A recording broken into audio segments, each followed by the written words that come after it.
biggest differences with your room right now versus where you guys were in the spring and in the new offense and everything?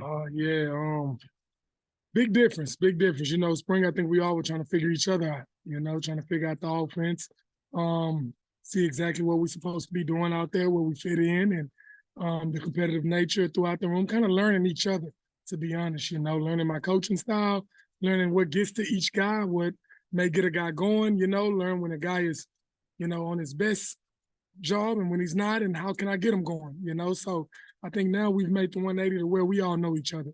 We're all in there competing. It's a competitive room, and everyone's just in everyone's best at the moment. Feels like I could name like 8 guys who could potentially start out there.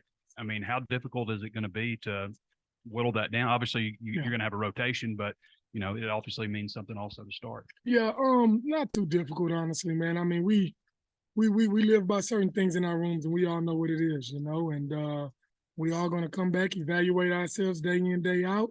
We'll evaluate ourselves over a week span, over 2 week span, over a fall camp span. And excuse me, sorry about that. And when the time comes, everyone will know, hey, these are the 3 rolling that's starting, but at the end of the day, guys are going to play. And we're going to get a chance to rotate and show what you can do. And I always tell them, playing time is up to you, man. It's up to you. So it's all about production and execution.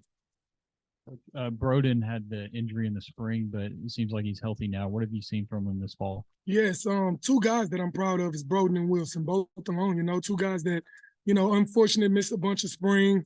Obviously Broden wasn't here before that spring, so we didn't really know exactly who he was.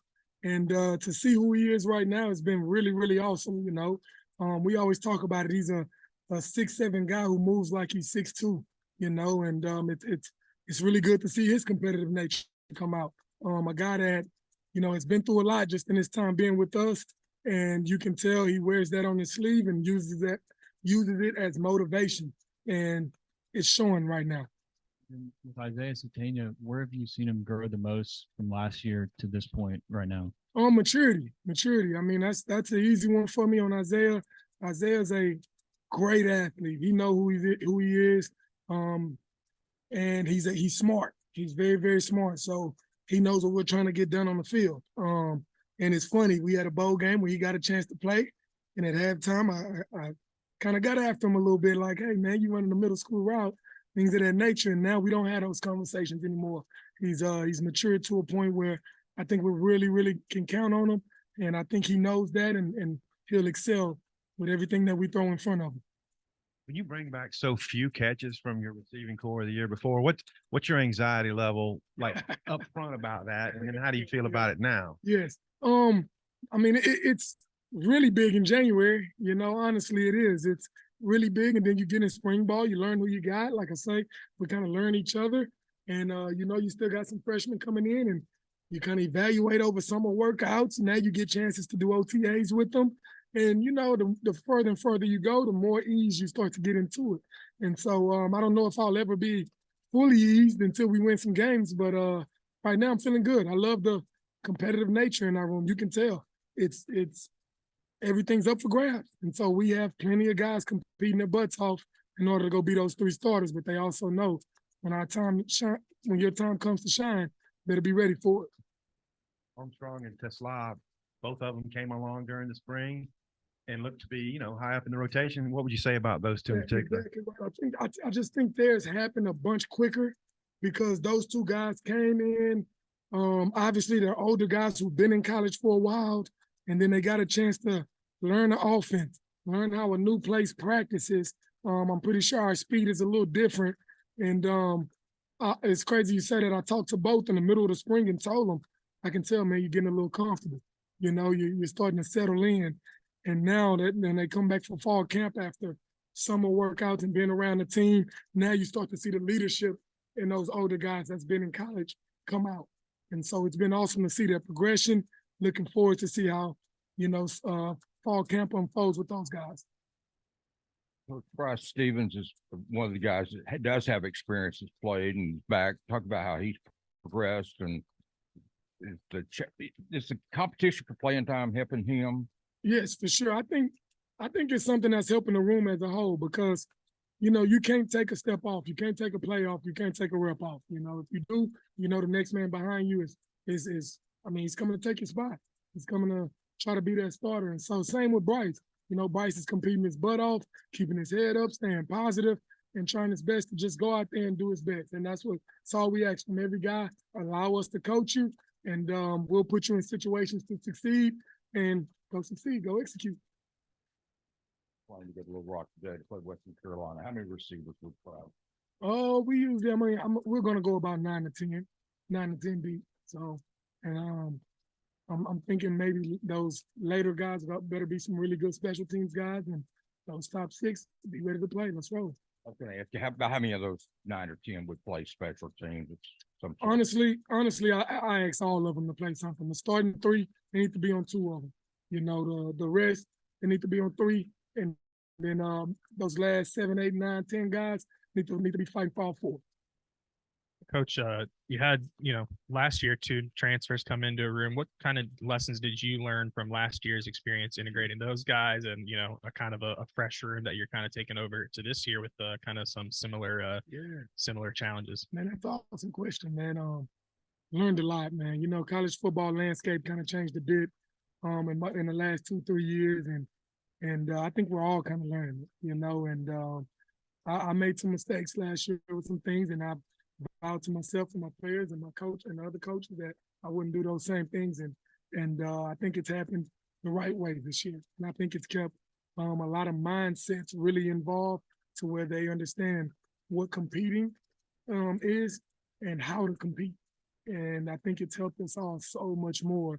And I'm proud of the group so far, man. I know we're only 5 days in, but I'm just proud of the mindset that they came in with, and the want to, the effort, and everything else that comes with it.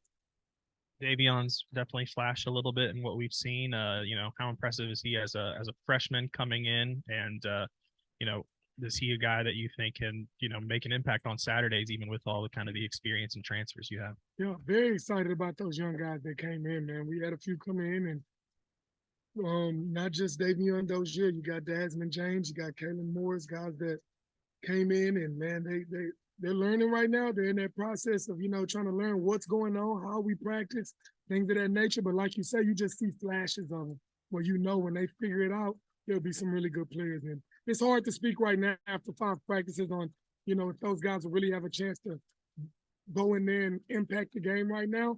I just want to keep coaching them and help them get to the point where they don't need help when they see a signal. You know what I mean? Just to be able to go play freely, because they're not playing freely unless they know exactly what they're doing.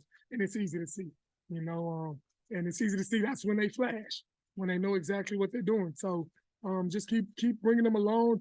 And that's where I think the leadership in our room from spring to now has changed in the room. Well, we got older guys trying to help those guys out and bring them along. Coach, we heard last week that Andrew Armstrong is one of the 5 guys that's hit 22 miles per hour in the summer. We can understand he's fast. DBs have said that too. Is there anything like technical about his game that makes him or helps him excel? It's funny you say that, man. I always say, I tell Andrew all the time, he's just savvy, man.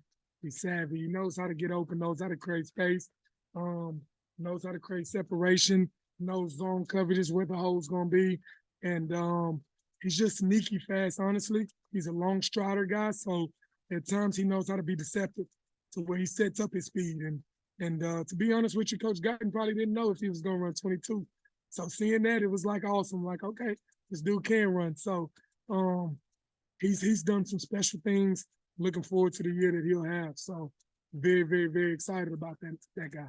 With your guys going against the DBs all the time in practice, I was wondering what your thoughts were on Dwight McLaughlin in particular, and maybe just the DBs in general. After you say something about your thoughts on Dwight. Man, big time. These DBs right now. I mean, it is iron sharpen iron. I mean, it is. We're going to work in everything we do. I mean, first thing we do start group work. I mean, we're doing 2-on-2, 1-on-1, half line pass, and I mean, you just feel it. It gets. The competitive nature just turns up right away, and guys are going at it, and it's not about a bunch of talking either. It's just guys going to work, guys getting better through reps, and, we win some, we lose some. And I love it that way because we got to understand that, hey, we want them to be good on that other side as well. Dwight Nudie, I tell the guys all the time, he's just a smart guy, man. He is. He understands the game. I mean, he sees a certain split, and he's like, okay, these are 2 or 3 routes you can run from that split. He sees you looking inside, looking around, alert motion, alert motion. It's like, Moody, how you knew that was coming? But he's just one of those kind of guys that just understands the game and very instinctive, very instinctive. And excited to see these DBs as well, because like I say, every day, man, I'm teaching how to combat what they're doing, and they come back with something different. And so every day it's like a chess match where we're going back and forth, and you can see the growth in those guys from spring ball, the new guys that's in there. You can see what they bring to the table, and it's a different feel. It's a different feel. You guys from some smaller schools like Hillsdale and I guess Texas Commerce. A&M, yeah. And but they're showing they can play on this level. What do you think about them stepping up from a lower division? Also, do you get a sense how hungry they are because they're not used to all the bells and whistles an SEC program has? Well, I was going to say the exact word you said. It's easy to see the hunger in those guys and the gratitude that they come with. Like I say, both of them, they came from smaller places, and Tyrone from Bowling Green. Those guys just they come with a certain level of gratitude. They know that they're having a chance to show what they can do against some of the best competition in the world, and they come out every day with that on their face. You can tell that they're excited to be here. They love being here. They're excited to learn every day. They're excited to compete every day, and it's easy to see. That smile. I may walk in and not be in the best of moods, and seeing their faces and everyone facing the wide-out room period, just it lights you up and gets you ready for your day to roll. It's just based on some of the things we've seen in practice. Are you expecting to see more screen game with wide receivers this year, and also maybe challenge in the middle of the field more too? I expect to see what's working. You know what I mean? Whatever they're giving up, we're gonna take it, and we just want to put the players in the best situations to succeed. I think Coach Enos is a great play caller, great OC, knows what he wants, and he knows how to coach it. And we're all gonna ride behind him, and his play call is gonna be the best play call that we got for that moment. And we're gonna trust it and go out there and run it and go execute. And I just think we're gonna take whatever they give us. A couple of players we hadn't asked about, Jaden Wilson, who was banged up a little bit in the spring. How's he come along? And also Sam Bakke. Yep, same deal. Jaden, kind of same as Tyrone. The difference with Jaden is he's been here for 2 years before, so we kind of know who he is and everything. But man, I feel like he's gotten a lot stronger in his body. And he's just such a natural route runner. He's catching the ball smoother. I think the move we made with him going inside and letting him work in space more has really, really been really good for him. And it's been awesome to see his progression. His first few days of fall camp has been awesome. And like I say, just the competitive nature has been great. Sam Bakke, same deal. I mean, everybody knows what Sam is going to give you. I mean, he's going to give you 100 miles per hour, 100% effort, everything he does. And at times you got to slow him down. And that's how I would love to coach players. So just keeping him in the right frame of mind, it will be the next step. And he's going to be another one that's just easy to throw in there and know what you're getting. Another one of your 22-mile-an-hour guys. I'm wondering, we've seen y'all are scheming up to get him the ball. Can you maybe talk about how he's risen in your eyes to do that? And also, as a kick returner, you expect him to maybe be the guy there. Yes, for sure. It kind of goes into play what we talked about earlier with Isaiah. His maturity level and how much he's grown from last fall to spring ball to now. I mean, it's a big jump. It's a big jump. And so he's a guy that understands what we want to get done when you make a play call.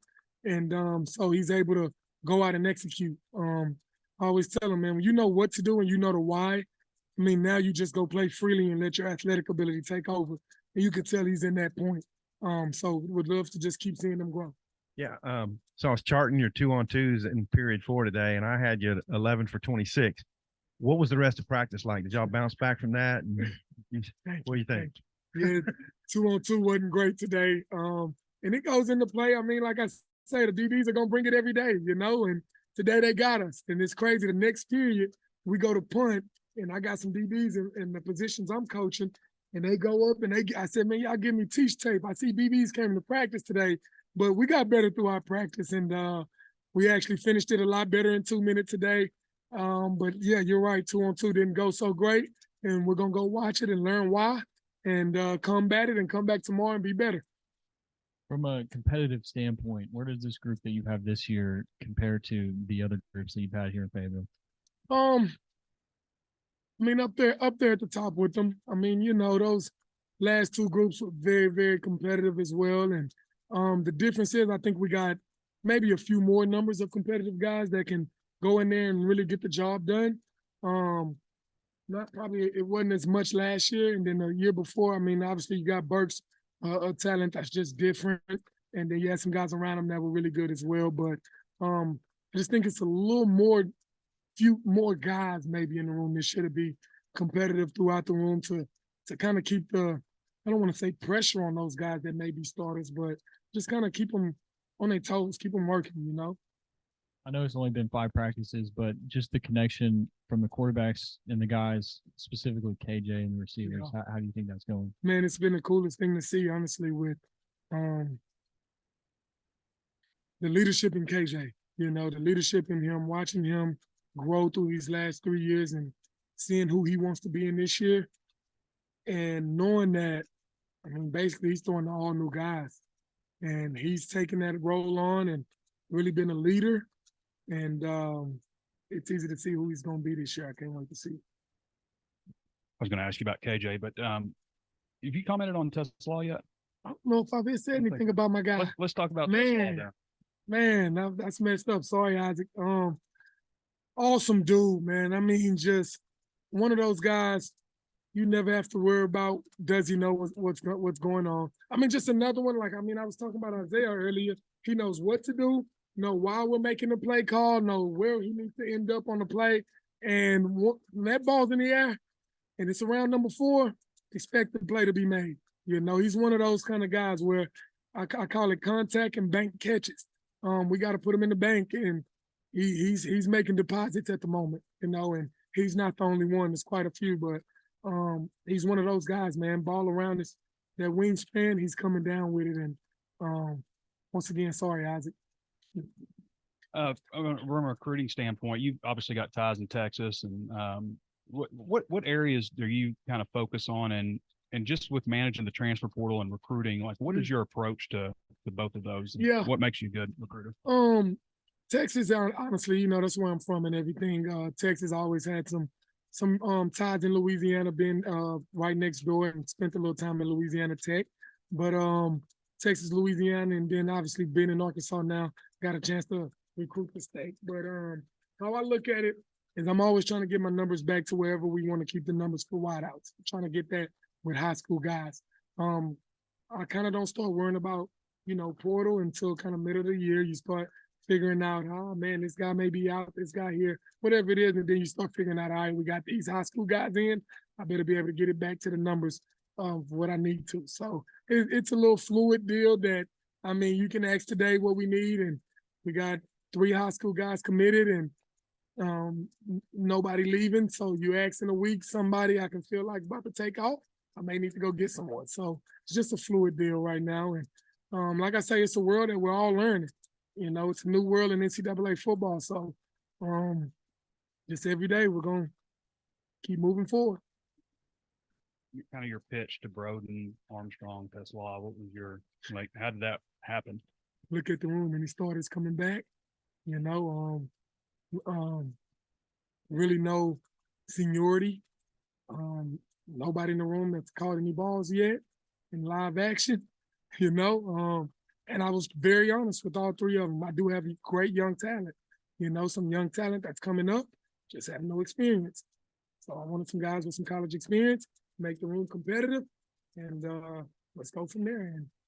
And once they saw the numbers in scholarships, it's like, hold on, I get a chance to play in the SEC, and it's all you got on scholarships. Let's go to work.